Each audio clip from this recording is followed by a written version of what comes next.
श्रीरामचन्द्र कृपालु भज मन हरण भवभयदारुणं नवकञ्जलोचन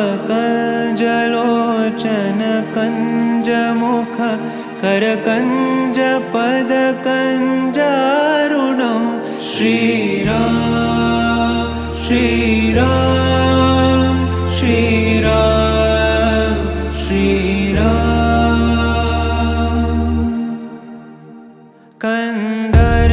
कन्दर्पगणित अमित छवि नवनील नीरद सुन्दरं पटपीतमानहु तडित त्रुचि शुचि नौमि जनकसुतावरं श्रीराम श्रीराम श्रीराम श्रीराम भजु दीनबन्धु दिनेश दानव दैत्यवंशनिकन्दनं रघुनन्द आनन्द कंद कौशल चन्द दशरथ नन्दनं श्रीराम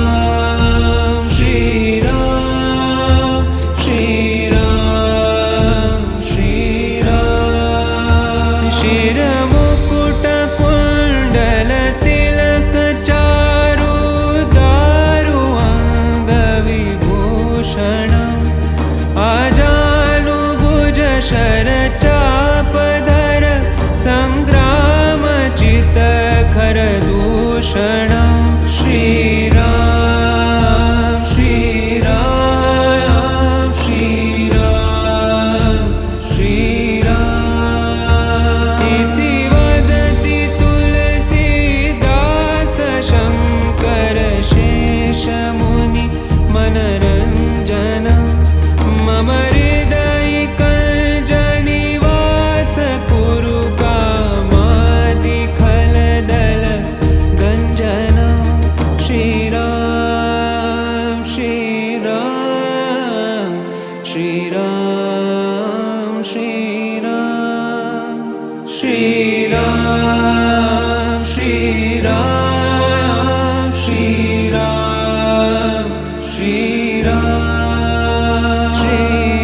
श्रीरामचन्द्र कृपालु भज मन हरण भवभयदारुणं नवकञ्जलोचन कञ्जमुख करकञ्ज पद